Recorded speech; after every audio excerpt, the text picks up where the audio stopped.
Hello दोस्तों, स्वागत है आपका हमारे YouTube चैनल 7 एडवांस में। देखिए दोस्तों, अगर आप हमारे YouTube चैनल पर नए हो तो हमारे चैनल को सब्सक्राइब और वीडियो को लाइक ज़रूर करें।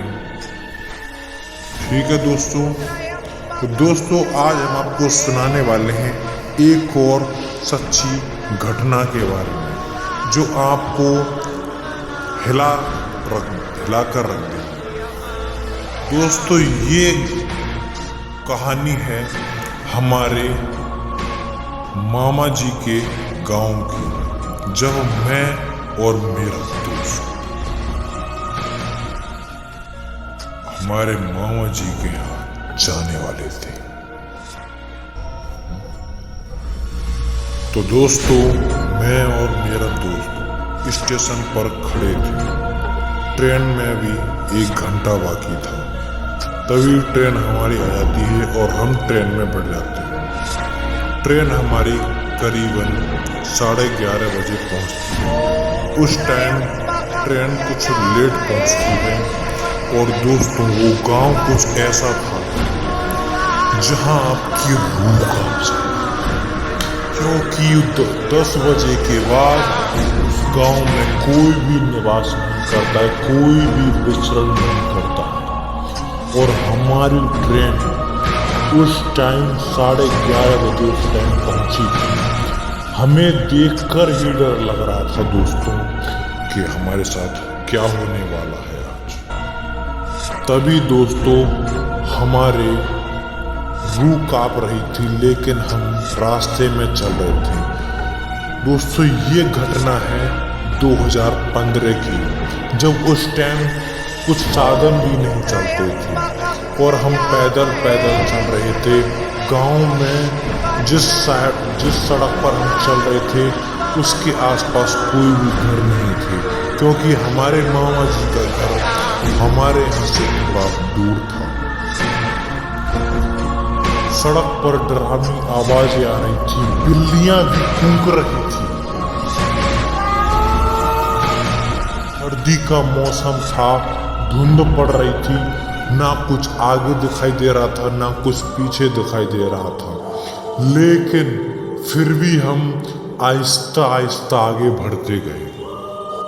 उस टाइम तो हमारी मानो की दुर्दशा हो गई थी, लेकिन फिर भी हमने सांस नहीं छोड़ा।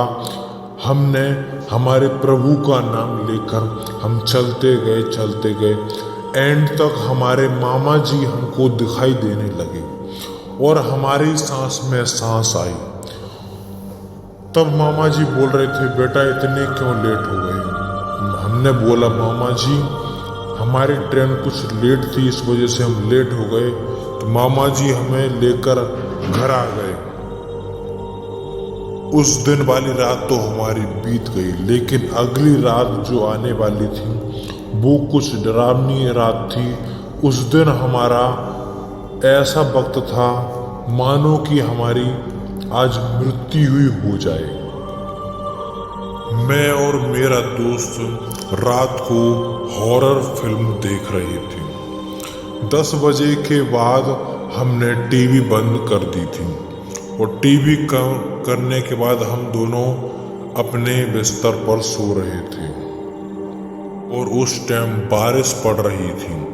तभी हमारे गेट को कोई खटखटाता है बाहर से, कोई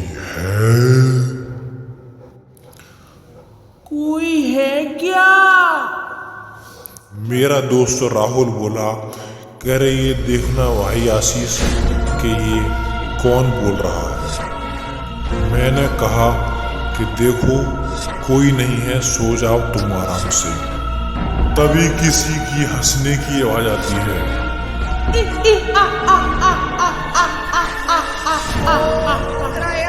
तभी मेरी नींद खुल जाती है और मैं बाहर देखने जाता हूँ। बारिश पड़ रही थी, सर्दी काफी पड़ रही थी और बिजली कड़क रही थी। तभी मैं बाहर गेट खोल कर देखता हूँ, तभी मेरी आंखें फटी रह जाती हैं। एक खून से लथपथ एक औरत मेरे ओर देख रही थी और बोल रही थी, बेटा मांस की रोटी है क्या? अरे बेटा, मांस की रोटी है क्या? तभी मेरे पैरों से जमीन खिसक गई और मैंने उसके पैरों की ओर देखा तो उसके पैर उल्टे थे और मुंह पर खून लगा हुआ था, मानो कि वास्तव में एक चुड़ैल आ गई हो मेरे सामने। मेरा पूरा बदन पसीने से भीग गया और मैं उसकी ओर एकटक देखता रहा, लेकिन मेरी आंखें झपका भी नहीं मार रही थी। पर वह मेरी गर्दन की ओर देखती रही, क्योंकि मेरे गर्दन में हनुमान जी का लॉकेट था। लेकिन उस दिन मैं बेहोश हो गया और उस दिन मैं सुबह उठा था। गांव वालों ने मुझसे पूछा कि बेटा ऐसा तुमने क्या देखा रात को? मैंने उनको पूरी सच्ची घटना बताई और उसके बाद उस घटना के बाद वहां पर कोई भी निवास नहीं करता है, क्योंकि वो गांव अब वीरान पड़ा है। वो घटना है एक जैसलमेर जिले के गांव की। तो दोस्तों, कैसी लगी आपको हमारी कहानी? अगर आपको इंटरेस्ट आई तो दोस्तों हमारे चैनल को सब्सक्राइब और लाइक और शेयर जरूर करें। हो